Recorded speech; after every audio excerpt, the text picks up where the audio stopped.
Deputy CM मंच पर थे, भारी भीड़ लगी थी और तभी घोसी प्रत्याशी ओम प्रकाश राजभर के बेटे अरविंद राजभर ने भरी मंच से लोगों से दंडवत होकर माफी क्यों मांगने लगी।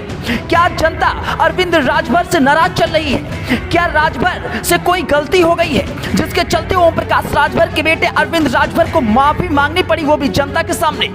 योगी सरकार में कैबिनेट मंत्री ओम प्रकाश राजभर के बेटे अरविंद राजभर ने गुरुवार को घोसी में भाजपा कार्यकर्ताओं से घुटने के बल बैठकर माफी मांगी।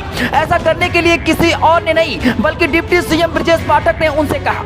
अरविंद राजभर एनडीए के सहयोगी सुभाषपा से घोसी से प्रत्याशी हैं। अरविंद को प्रत्याशी बनाने के बाद से घोसी में भाजपा कार्यकर्ता भारी नाराजगी में चल रहे हैं। पिछले दिनों अरविंद के खिलाफ भाजपा नेताओं ने जुलूस भी निकाला था। माफी मांगने का ये वीडियो खूब वायरल हो रहा है। राजभर ने पिछला विधानसभा चुनाव सपा के साथ मिलकर लड़ा। चुनाव के दौरान ओम प्रकाश राजभर और अरविंद राजभर के निशाने पर सबसे ज्यादा योगी और पीएम मोदी ही रहे।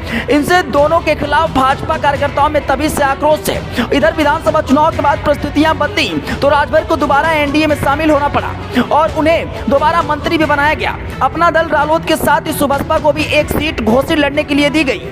ओपी राजभर ने इस सीट से अपने बेटे अरविंद राजभर को प्रत्याशी बनाया है। जिस दिन से अरविंद राजभर प्रत्याशी के रूप में घोषित हुए हैं, उसी दिन से भाजपा कार्यकर्ताओं में उनकी बयानबाजी को लेकर नाराजगी जताई जा रही है और इसी नाराजगी को दूर करने का प्रयास गुरुवार को डिप्टी सीएम ब्रजेश पाठक ने किया।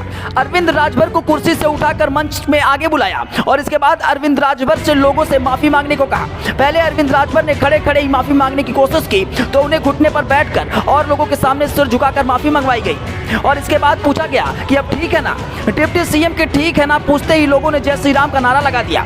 हालांकि अभी यह तय नहीं है कि दंडवत माफी के बाद भी भाजपा कार्यकर्ताओं की नाराजगी दूर हो जाएगी या नहीं। इससे पहले घोसी विधानसभा के उपचुनाव में भी राजभर ने कई दावे किए, लेकिन लोगों की नाराजगी के कारण ही उनकी ही बिरादरी के लोगों ने कुछ नहीं सुना और भाजपा प्रत्याशी दारा सिंह चौहान सपा से हार गए। Bureau report, Hindi network.